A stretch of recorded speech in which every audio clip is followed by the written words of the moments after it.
Hello, welcome to the G123 Monster Musume tutorial. We're just going to be going over all of the features in the game as quickly as possible and reviewing what to and what not to do. Therein, let's get started. First, if you're in a good guild, you're able to come over here to Conquest and activate buffs for the day. By clicking into these, you're able to just simply participate and you'll get various random items and buffs. After you've collected your items, you can just quickly check over here. Here's the buffs that I currently have active. Here's all the buffs in the game. If your guild is good and has lots of them, pick which 3 you like the most. Over here is the jobs section. You get job tickets from doing various items and primarily from your guild. When you get them, you're able to come over here and join these. Check the task requirement. If your team has members that are able to assist, you're able to just simply add them here and receive various rewards, including primarily EXP. Everything else kind of doesn't matter, as the shop over here basically only gives you party stuff. Beyond that, once you have your buffs, you're able to come over here and start doing the dailies. Over here you'll be offered items and EXP. Never get the items, always get the EXP. EXP is critical to winning contests. Come over here and collect your materials. Simply collect all if you're able to, and gain your materials that help you upgrade. Over here, basically just select anything that works well with your team. Quick note, the dark ones right here are actually bugged. They're not actually for dark. One way that we're able to check what they are for, if we come over here and tap in, you're going to find out that it's reformed. Reformed is a different type that's shaped like a heart. Same bug exists for a number of others, such as the Mon, reformed right over here, MILF, light, and dark. All 5 of them are basically completely swapped. The developers need to fix that. Ones that match your characters, you can just simply look for the highlights and deploy. You'll eventually get chore points, which can be recycled over here, and you also get EXP for being able to level up your traits, which we'll touch on in a minute. Over here is the strolls.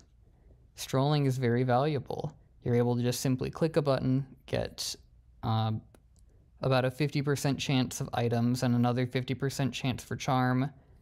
This is not including the chance that you have for getting what I call a critical cook, which is about a 1 in 40 chance where you get this thing where it gives you a very large number of basically stats or whatever, depending on what you cook. Generally, you're going to only want to cook either hamburger patty for bliss or charm, or you're going to want to come over here and cook fried rice for gems, as gems are incredibly valuable in this game. You're not going to want to obtain crystals or skin coins, as they're both very easy to obtain without critical cooks. There's about a 1 in 40 chance of getting a critical cook, and there's also a 1 in 40 chance of getting a manager bonus, which helps you with farm. We'll touch on that also in a minute. That covers the first area for the most part.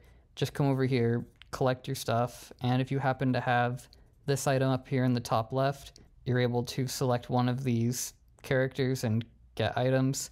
Every one of them is garbage except for Ahuna. Tap her and then spend all of your materials on getting stroll coins, as they're very likely to be the best. Beyond that, you can use clovers to get more luck if applicable. Never go below 60 luck. About 3 times-ish a day, once every 8 hours, everybody will have gems above their head, and the amount of gems and the amount of people that fit into each room scales off of how many levels you have here. You gain the wood that's used for leveling these up from doing the explore feature. Beating up bosses gives anywhere between 50 to 100 wood. You then take it over here and level up. You're not going to want to really level a room unless you're able to take it straight to 10. Leave all of them at basically level 1, and then rush them to 10, and then move on. You're going to want to rush strength first, total status, and then everything else last. When you level up from 1 to 5, you can go from 1 person to 2 people, and then from 5 to 10 allows you to fit from 2 people to 3 people. The amount of gems that you get from each room directly scales proportional to the level. Whatever the level of your room is times 5 times the amount of allies that you have is the amount of gems that they drop, meaning a level 1 room gives you only 1 person with 5 gems per third of a day. Level 5 gives you 25 gems across 2 people every third of a day, and then level 10 gives you 50 gems across 3 people every third of a day. And then if you happen to have all of them at level 10, you're able to get 50 gems across 15 people 3 times a day, which is a very large number of gems, which we don't have to go and buy for $400. This is primarily going to be your main source of gems for the entirety of the rest of the game. That covers the home area. Next we move on to Snowball. Let's start over here with Party. You're going to see lots of these. Unless your server is highly contested, it's not going to be a problem. You just pick one that is a high level where it's either going to be red for level 3, blue for level 2, and green for level 1. You then pick one with an open cup, click on a open area, and then sit down. You'll then gain kind of like vouchers or whatever to come over here and buy a guide. Guides are a little bit weird. They give you 2 different types of stats. The top one right here gives you traits. Its amount of power scales proportional to the level of whoever this applies to. And then right here where it says percent, it looks really good, but the percentage actually doesn't mean anything. It just gives everybody that this applies to a flat 80,000 stats, which is good, but not great once you get into the later game. I'll also go over exactly how these apply in a minute. For example, right here, it's plant, where it gives them con and charisma. If we come over here and then filter by plant, it only applies to these 2 that I currently have and these 2 that will eventually be released. And when it says 20 con right here, it's basically like having 20 levels of this. Generally, you're not going to want stats unless they're the main stat of your character. The way to determine a main stat of your character is to just simply look right here, or look right here if it has hearts around it. So in that case, it's basically a useless item. Primarily the ones that are helpful give strength, which is going to be the iron pan and the alarm clock. Collect them all if you want. Beyond that, we have the hot spring. Hot spring's generally not going to be too contested over. Otherwise, you can just simply go to your guild and decide to bathe with another person. There's a couple of mechanics here that I'll quickly explain. When you go and claim an area by just climbing inside of it, generally you'll see grayed out like this. You just tap and then enter, and then you get 100 base income from the level 1, 150 from level 2, and 200 from level 3. And then once you claim an area, no matter what level, right about here there's going to be an invite button. And then you just simply invite your entire guild, and then anyone can tap this banner that appears, and it will automatically add them to your sides, which does 2 things. It increases the amount of stats that somebody will need to kick you out of the hot spring by about 5% for every person, so in total 10%. And then for you personally, it will give you 10% extra income for everybody that's with you. You're going to want people with you as it increases your stats, and you're going to want to claim your own spot if able. But no matter what, you're going to end up finding out that it's very hard to claim a level 3 hot spring and get a bonus. So go primarily for people with high VIP numbers, as low VIPs will claim it for 1 hour of immunity, and then it will have a 1 hour of time in which somebody can attack you. Go for somebody with a high VIP number and high stat number. That way you have a very low chance of getting kicked out in the first place and don't have to check frequently. It awards 2 different currencies. One of them allows you to come over here and buy silver rings, crystal earrings, or clovers. Generally, you're not going to want to buy anything other than these 3 items, primarily focusing on silver rings and crystal earrings, as they give charm and bliss, which we'll get onto in just a second. If you come over here, there's going to be various girls that you get throughout the game. Yeah, these all are given to you for free from just strolling. Once you get them, they serve a number of purposes. Over here we come to Grace Point, and you're able to give them just flat stats right here, which are not very valuable on their own. What you're primarily going to be focusing on are their percentages right here. For example, Floof right here, mine has an exceptionally high strength, and so I invest all of my stats into buffing her strength. You're going to see two things down here as well, a percentage and a level. The percentage is how much percent of the buff that the character actually gets. Every girl is going to have 3, and the first one is always going to have 100% of the gain that is obtained from the stats here. And then the second one is always going to obtain 20% of the stats. And then the last one is going to be base 0. The way that you help them out is by simply using bond proofs. Spending them increase this number by 5%, but the amount of bond proofs also goes up notably. Once you get into high levels, such as right here, they start costing bond proof level 2s, which are very difficult to obtain. Beyond that, you're going to want to pick characters that are useful to you. One way that you can check which ones are the most useful is by coming to your character of choice, going to Grace, and then it will show you the 3 characters that can support them, in which case we have Rudy, and my Tio is going to be at the end here where she's going to be the most expensive. As you can see, I either have a lot of money or time, and being as I'm a VIP 0, you can find out which of the 2 that is. Over here, you're able to level up her strength by 1% for 6, which is a terrible deal, all things considered, because you can just simply use a couple grace points right here to get the exact same result. Same story with Kinu right here. I can come over here, level her up using bond proofs, and then come over here to give percentage yet again. I simply spend my grace points on strength percent, and it buffs my TO by a very large amount.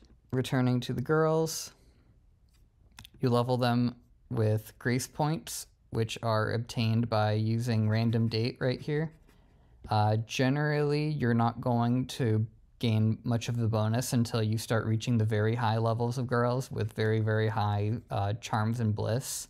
And you're going to want to check their rank, which is right over here, where you obtain everybody at guest. And then once you give them at least 100 charm and bliss, they're going to become a friend.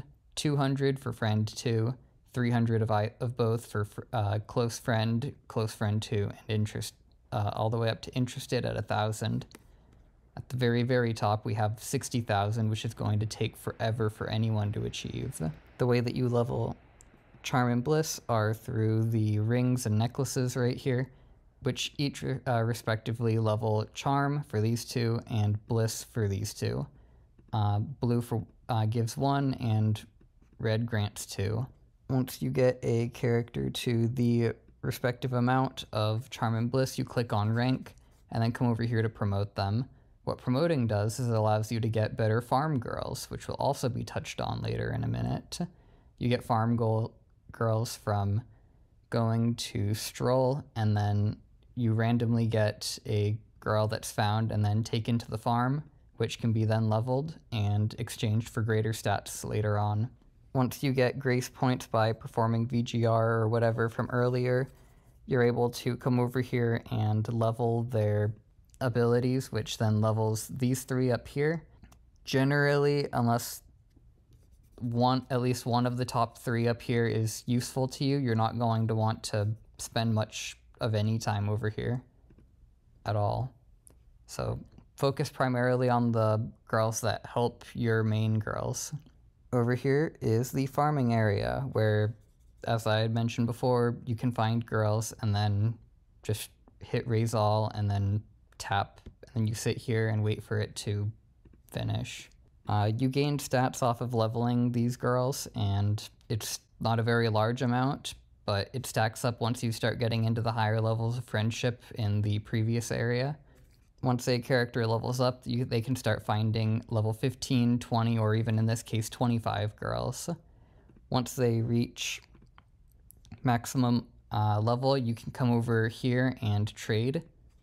You select a character, and then it shows you one that can be traded with the server. Generally, unless the number right beside their name matches one over here, you're not going to want to make the trade, and so you're going to want to hit exchange, invite, and then paste a player's ID. The way that you get a player's ID is simply by finding them. Over here are my friends. I select one of them, info, I hit copy, player ID,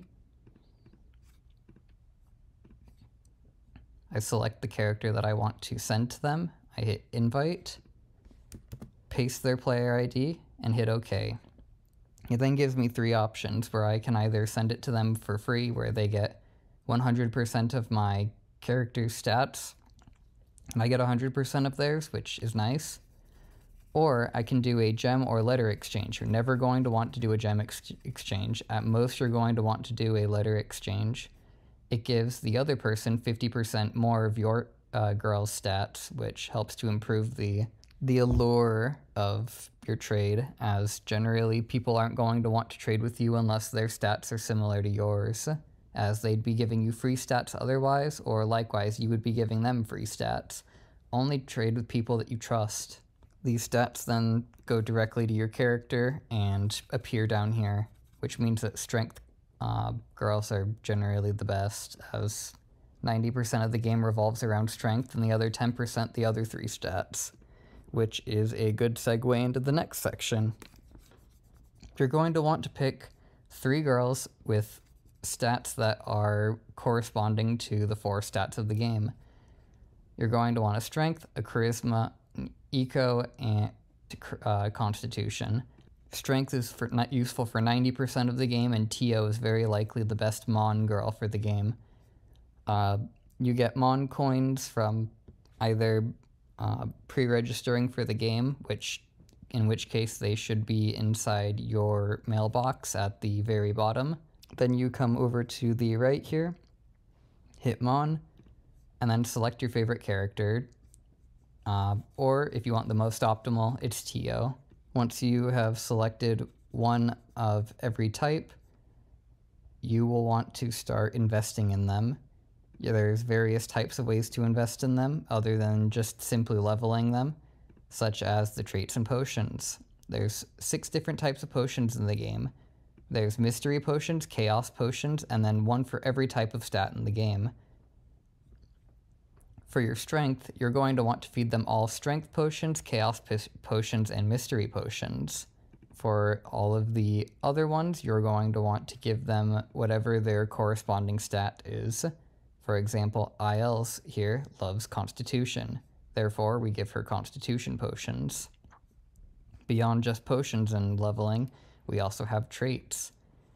Traits are accessed through the Traits button, and you're able to use books that you obtain to level their traits. The rate in which they succeed is very, very low, but trust me, it's worth it. There's not any difference between the amount of stars they are, as with the law of averages, everything eventually is the same. Once you spend a book, you will get a various number of stats from leveling up, or you can simply tap the plus up here to use trait crystals, in which case you're able to then come over here and use traits EXP to level up. You can also gain this from performing chores. Once a character reaches the maximum level for their current rank can be checked here. You can then use crystals to ascend them. Crystals are very easy to obtain generally, but if you don't have the correct crystals, you can come over here to craft to create them. Additionally, in regards to people's ranks, I want to clear up a common misconception. So when people obtain new characters, they think, wow, this character is so strong, I want to build them now. Well, consider that you now have a character who you've invested literally millions of strength into, and now you have a totally nice new character that can't even lift a paperclip, Obviously, it would also be terrible to go and split your funds between both of them, as they would have been much better off going into the first character. And so we reach a weird portion right around level 300 to 350-ish, where your max traits level is going to always be about 50 under the max level of your actual character itself. And so when you level up a skill, it goes up by either 3 or 5 or 6 or whatever the number of stars is under your skill, and you gain points off of it. The level itself can only go up to be the number that's 50 under your character's level. And so if you're level 350, it can only go up to level 300. That seems unimaginably far off, but eventually in the very, very late game, you will hit it. And then once it's full, that character physically cannot get any more strength. And so early on, you're going to want to pick a character that has a number of strength traits, such as Mon, and then you carry them for the next several months. In my estimates, probably about half a year. And then eventually, when it does hit that maximum level, you're going to want to pick a second character, and that second character is going to be one that has lots of strength traits. Generally, you can get ones with 2 or 3 or occasionally even 4 strength traits just by winning one contest. So if you're not able to win one contest in the 6 months that you're playing, I don't know what to tell you. But otherwise, eventually you'll manage to hit the trait cap and then want to move on to a second girl. And so keep this in the back of your mind when pulling for a new girl, as they will be useful just months down the road. Make sure to level up the main stats using potions and traits. Generally, you're not going to want to do what I did right here and level up any other traits for your character. The only stat that's relevant to them is their main stat. Everything else is useless. Give them potions and give them traits.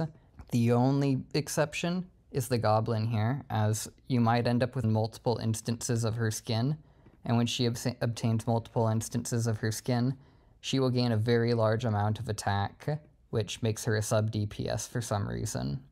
Once you've invested the potions and traits into your characters, you'll notice that they'll start getting very, very strong. In order to help them get even stronger, it takes us back to the girls here. For example, if I need charisma on my goblin, I'm going to want to hit Grace here, and then level up the charisma stat on these two. I come down here, find that there's charisma, and invest. I gain several thousand points for every time that I perform this, and eventually it becomes very, very useful. I believe that covers everything on the main page. Beyond that, you're going to want to explore very frequently. Exploring requires energy, and you get lots of energy throughout the game. And sometimes you might not have enough damage to be able to take down the bosses, in which case you're going to want to use fight hourglasses. Fight hourglasses are relatively easily obtained from just regular gameplay. However, if you happen to run out, you have to come over all the way here to Expo and then shop, and then use your fame coins to scroll all the way down and buy fight hourglasses. The way that you get fame coins is by participating in expos, X-Server expos, or regular expos. Expos in general are not very common, and when there is one, you'll hear about it either in server or guild chat. And when there is one in the feast area, you can host one by coming over here to Big Feast. People will then spend 100 gems to get 150 fame.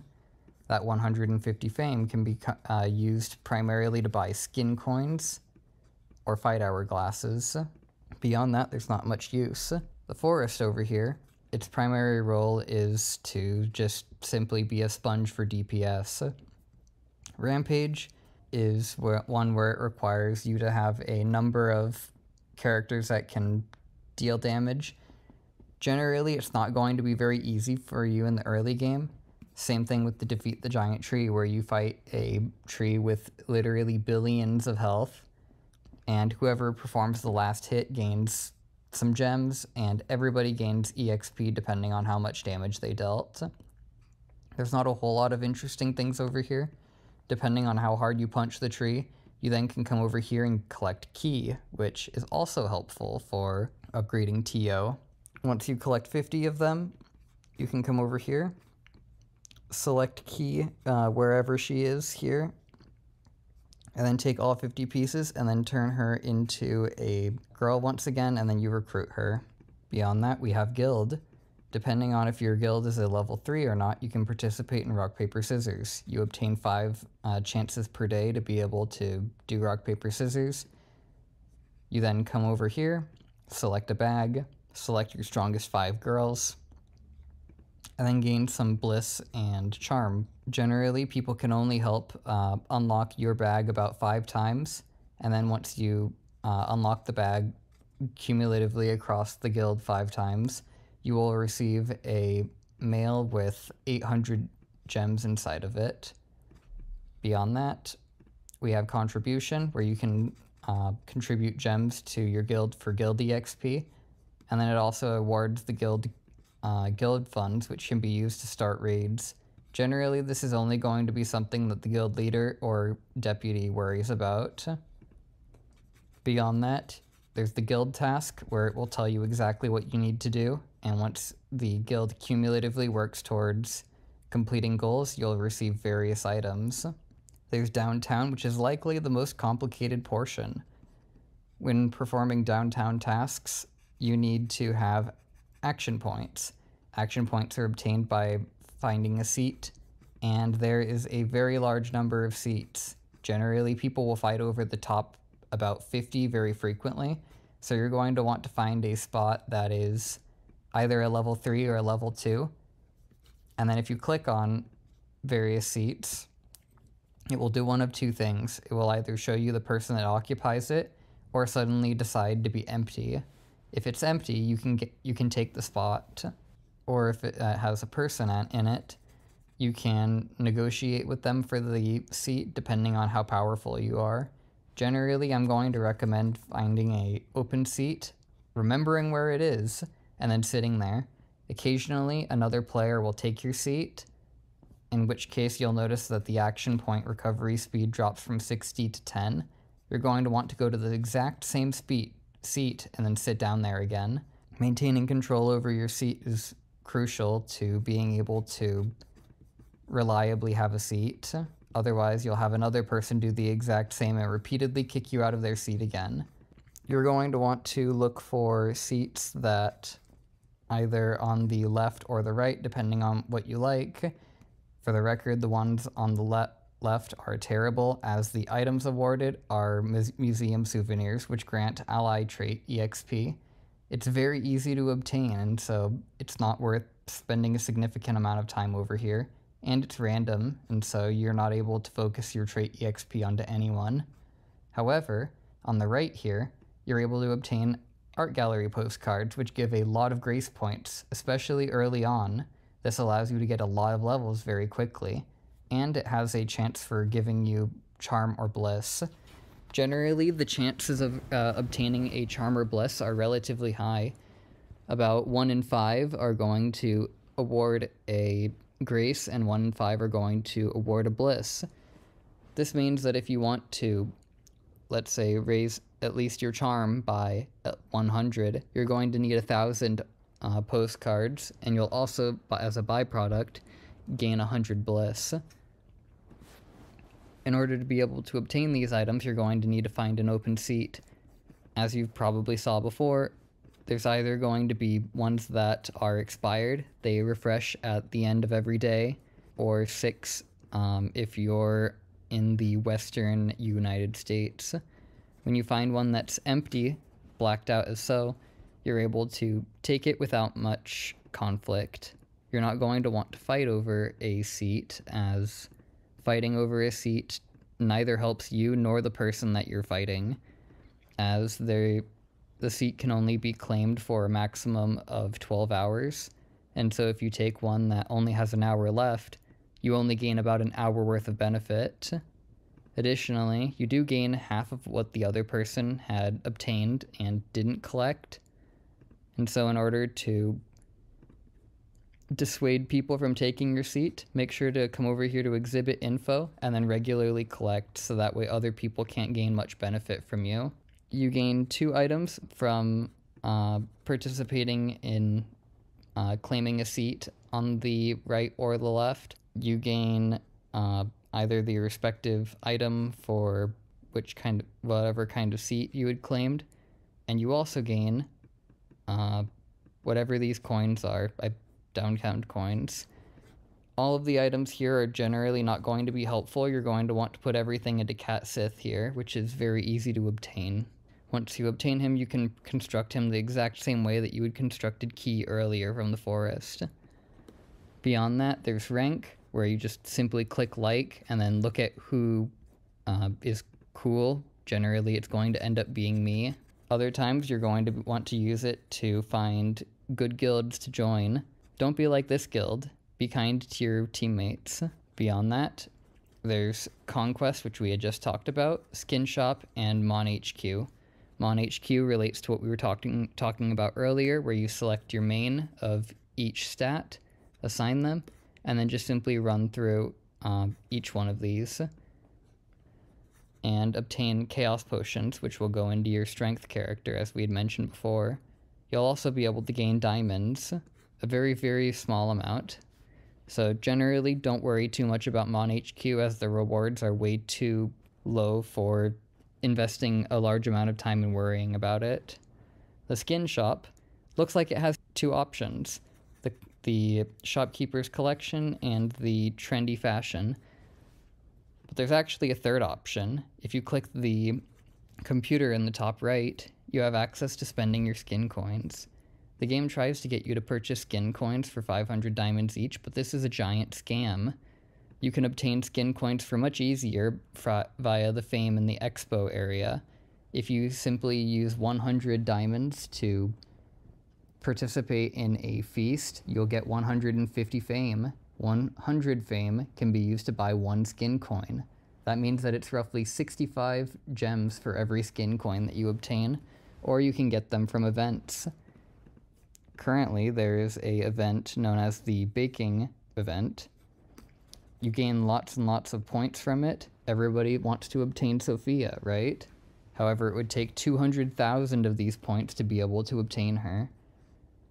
Or you can get over 670 skin coins for the exact same amount. I'll let you decide which of the 2 is better.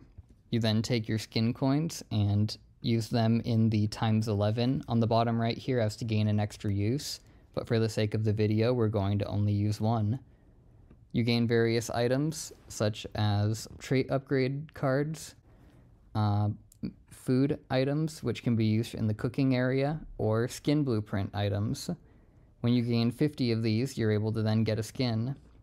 Or if you get the skin a second time, it upgrades the trait that we were talking about earlier. You can also gain trade tickets, which can be used to either get more pieces of her skin, mystery potions, or sometimes trait books. I recommend buying either trait books or skin blueprint pieces. And then there's Trendy Fashion, where depending on how you rank in events, you're able to occasionally buy skins for girls as well. Generally, you're not going to want to buy anything from the shop. You're not going to want to buy anything from the daily items either. The only 2 that are occasionally worth it are the Fight Hourglasses or the Dual Invite, depending on your dedication to the dojo. The dojo is a little bit strange as well. You're going to gain a couple of attacks per day. There's not really a large reward for participating in dojo, so don't worry too much about it. Basically, you attack people, you get points depending on how strong your character is. It doesn't actually scale off of your strength, but your total amount of stats invested in the character. And then you gain trait EXP, which can be used to level up your traits, and dojo points, which allow you to fight in the dojo a little bit easier. Beyond that, there's not much point. Over here in the level pack area is probably the best use of your gems in the entire game. For roughly 10,000 gems, you get everything from rank 2 all the way up to rank 7, and you get Kinu, which allows you to make your TO even stronger, as Kinu really likes to help TO. The level 8 pack is a great deal in terms of Chaos Books, similar to the other 7 levels. However, only buy it if it actively benefits you from a gem spending event, or in the event that there's a skin that you really like, as the skins give you a benefit for spending a large amount of gems.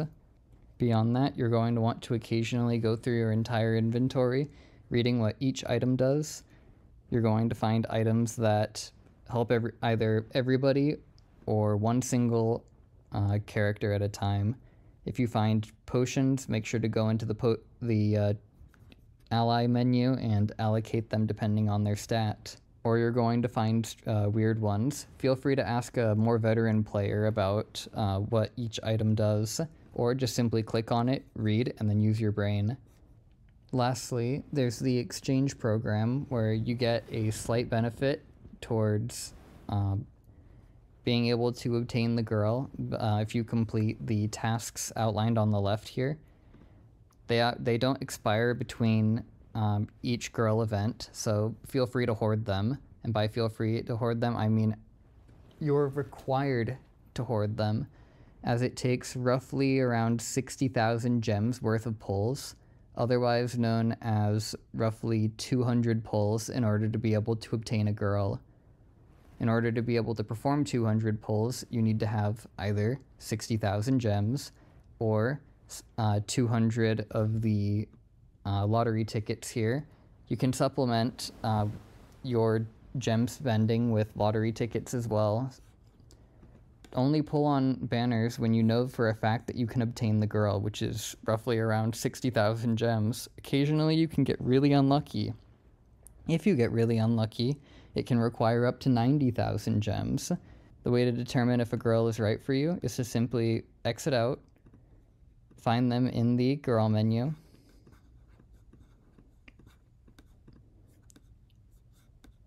and then on the bottom here, you're going to see 3 types of girls. We can find out that she's an ally to herself, Yuiko, and Octo, which means that unless you're a high VIP or really like the character, she's not going to be much use to you, and you'd be better off saving up for another character later on.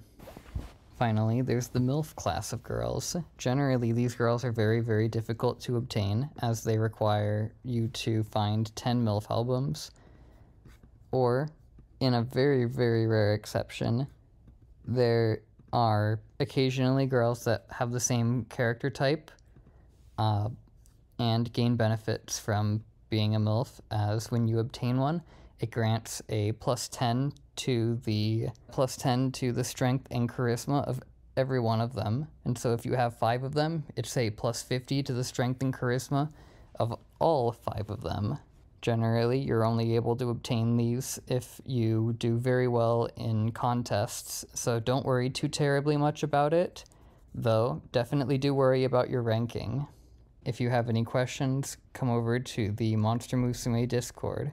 You can find the Discord link by simply going to discord.gg/monster-musume. And if you have any questions, ping me at crimvale66.